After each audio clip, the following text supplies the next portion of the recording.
Kuya Lido TV.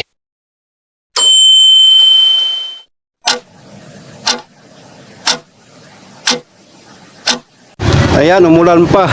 Kung kailan kami pa alis, doon umuulan. Nga pala, mayroon kaming project ulit dito naman sa SBMA.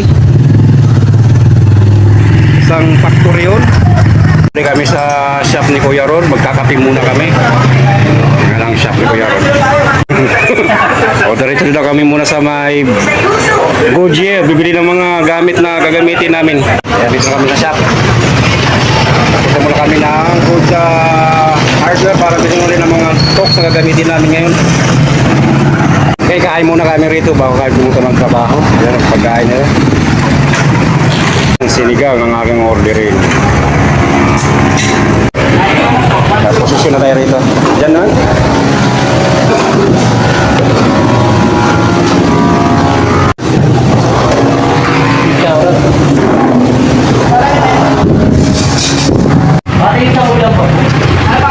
Ito na. Yan ang aming order. Sinigang. At yung adobo. May pasok drinks pa kami.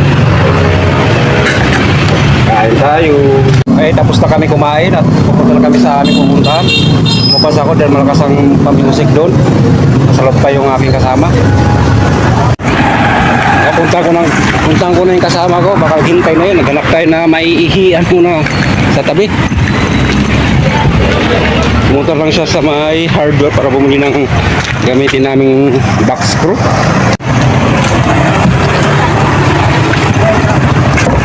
Sa diretsyon ito. Hindi naman sila idea. Hindi pala siya yun.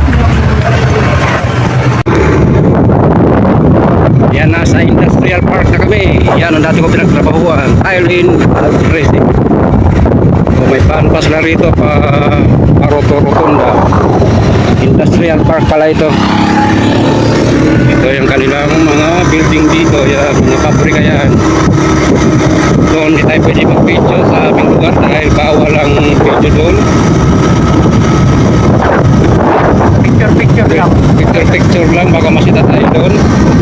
Dahil outsider lang kami doon, visitor lang kami.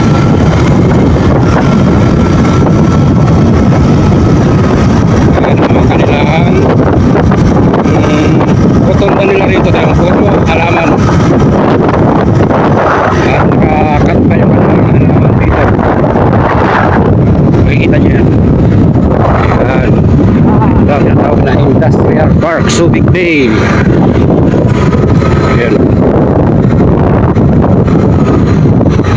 At mayroong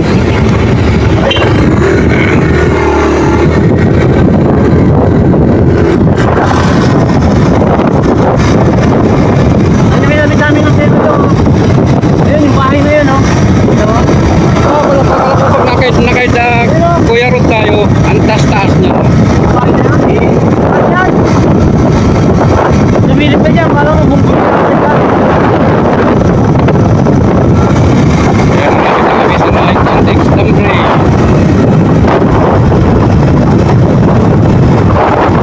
Kaya ang sasakyan dito. Hindi ko malarera. Yan na yung mga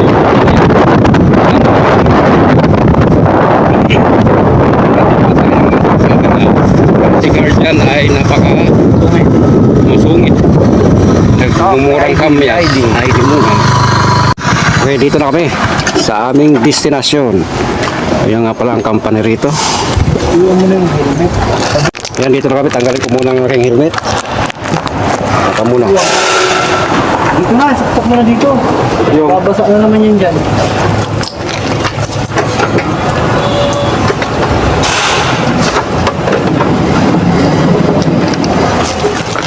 Oy, naiwan ko nga pala kayo.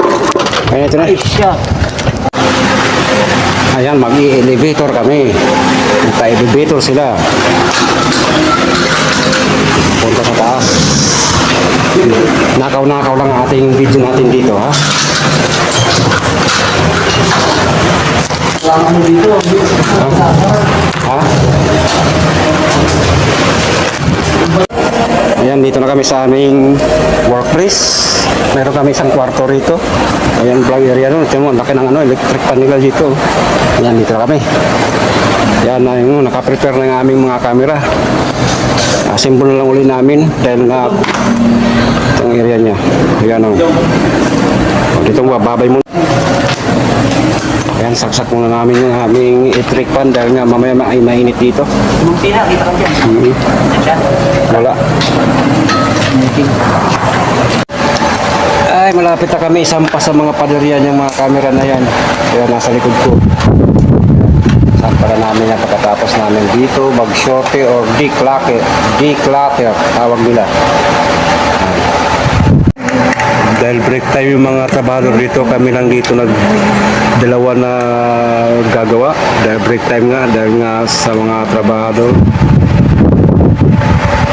Ayan, laki ng electric pa nila rito, ayan oh. Alam mo, hindi silang helicopter eh. Yan, ikakabit na namin yan dito, yung camera na yan, dyan sa taas ng tangke na yan.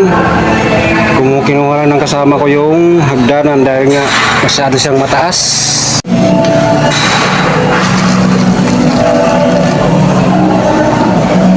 Max Pro para gamitin namin dyan.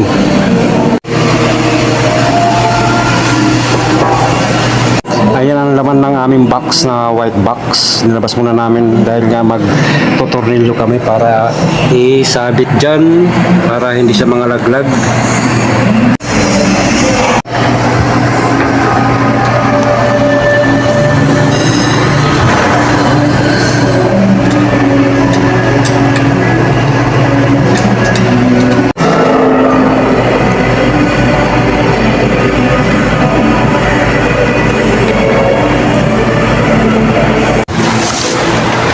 Ayan, tapos na kami, uuwi na kami. Bukas naman uli. Nakalima kaming kamera.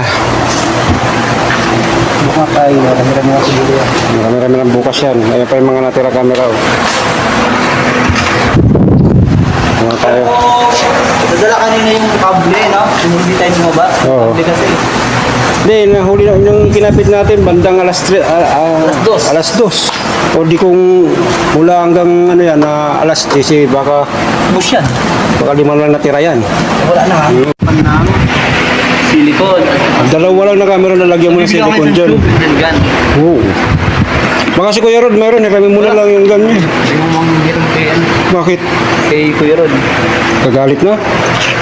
Babayaran mo rin. Bumili ka lang. Ayan na yung ating mga empty. Meron ka nung kulay blue pa nga eh. Wala, yung yellow ginagamit ko. Oh, paborito mo pala yung mga dilawan. Buti nila. Yellow green, hindi ako nag-blue. Pauwi na kami. Dito naman kami sa 1,000 na elevator na pagkaganda-ganda. Ayan, oh, elevator yan. Hindi ka pwedeng, ano dyan, medyo malalim. Ayun, yun. Ayan. Pauwi na kami, ano, may bottom na red and dalawang green up and down. Salis na rin dito sa may meat. Meat blade. Tapos doon sa may repair. Pindot na. Ayan, sasakay na kami. Papunta kaming underground. Ayan o, tinan mo. Ayan o.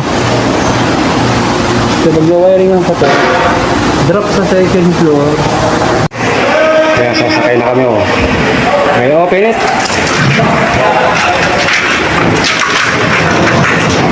Ayan. Ayan na kami rito.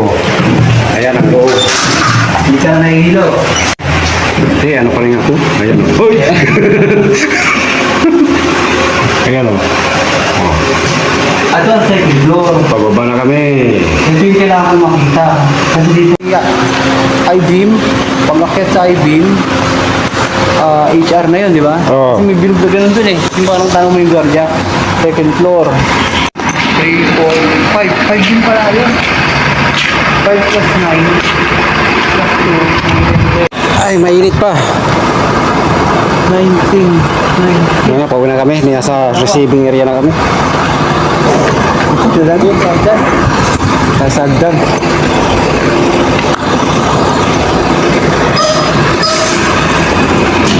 Tingnan mo si Mingming o. Ganyan yan. Kapag nakaupo ako sa sopa, lagi yung mga nakasampa sa akin. Pero Kasi malamig nga dahil ano to ganyan naman talaga yung mga hayop natin, di ba? Ganun kapag pusa naglalambing. Kumbaga sa English ay nagkakadel sila. Di ba, Ming? Bakit kaya hindi pa ako tinatawagan ng kasama ko? 2 days na.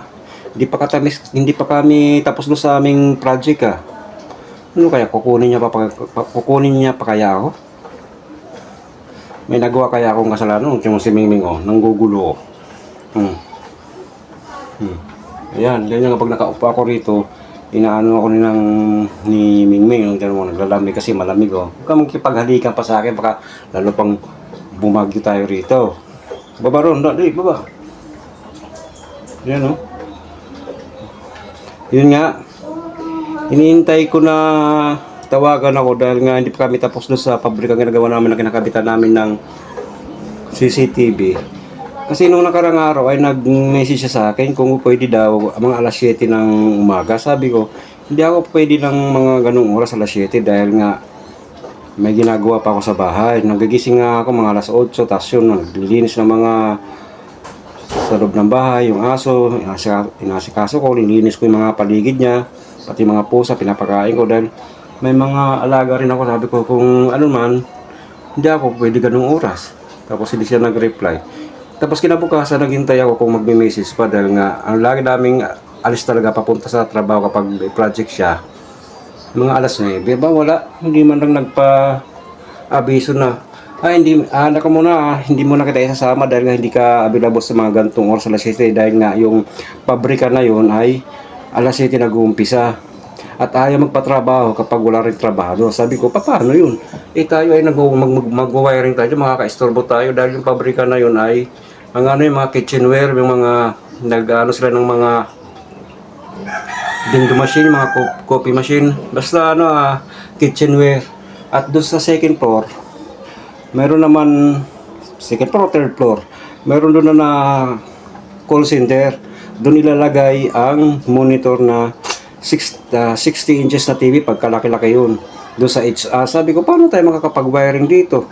Nandiyan yung mga call center, makaka-istorbo tayo. Paano yun? Dahil dalawang camera doon, magtatapak-tapak tayo, pupuk-puk tayo dahil sabi ko baka ma-istorbo natin sila.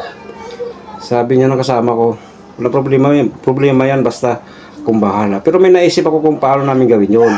Sabi ko, hindi ko pa sinasabi sa kasama ko na gawin natin pag nag-wiring tayo dyan, itaon natin na break time, yung lunch time dahil 1 hour, di ba yung break, doon natin mag-wiring. Tapos hihuli na natin, kapag na sila, na natin yung TV, set up na natin. Tapos nag-set up ng TV, yung mga box naman natin na white, dahil dalo doon yung camera, mga lang, saglit lang yung naman yun Mahirap lang talaga dyan yung wiring dahil napakakapayong na ang mga simento nun Kaya ganun, kaya hanggang ngayon, hinihintay ko, wala naman ng message, so kaya nagtitext, bakit kaya?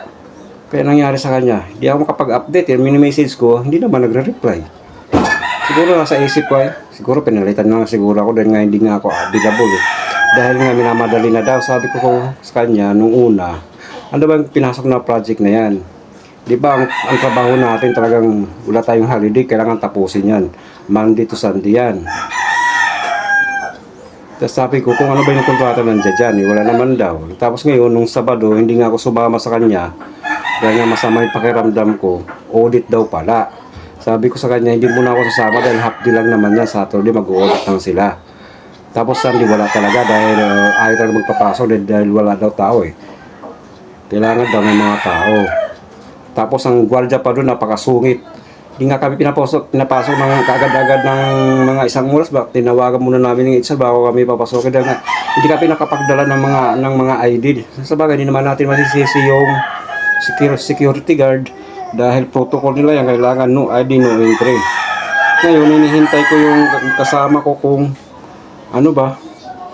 Pero parang pahinga yata muna ako magsama-sama sa kanya. Dahil nga, lagi kaming hindi nakakaano sa oras. Gusto niya pa nga daw, alas 7. Sabi ko nga sa isip ko, alas 9 nga, hindi mo nasusunod. Lumalagpas ka pa, dami mong segue or mga extracurricular activity. Hindi ko alam. Paano sabi ko yung project, kasi ang project dapat, hindi mo pinagsasabay lahat-lahat. Focus ka doon sa isa. Sasabi ko sa kanya, hindi ako nagsasalita. Di pa nga kami tapos doon sa isa naming project doon sa may Subic, sa may San Isidro at saka Nagbayan Kaso lang naman doon, camera naman ang may problema. Kailangan mag-purchase muna yung barangay ng camera bago namin latag. Pero pag natuloy yun, hindi muna ako sasama sa kanya. Kung ganun siya, hindi niya ako binigyan man lang ng advice na ganun nga na hindi muna ako sasama dahil nga yung ganung oras. Kasi siya na kayo, maingay yung background natin, may sumisiga at mayroong pa mga tilaok ng manok. Mahirap talaga pag nasa bahay tayo, pag nag-video-video. Saka hanggang dito mo lang muna at sa susunod ulit. Thank you sa inyo.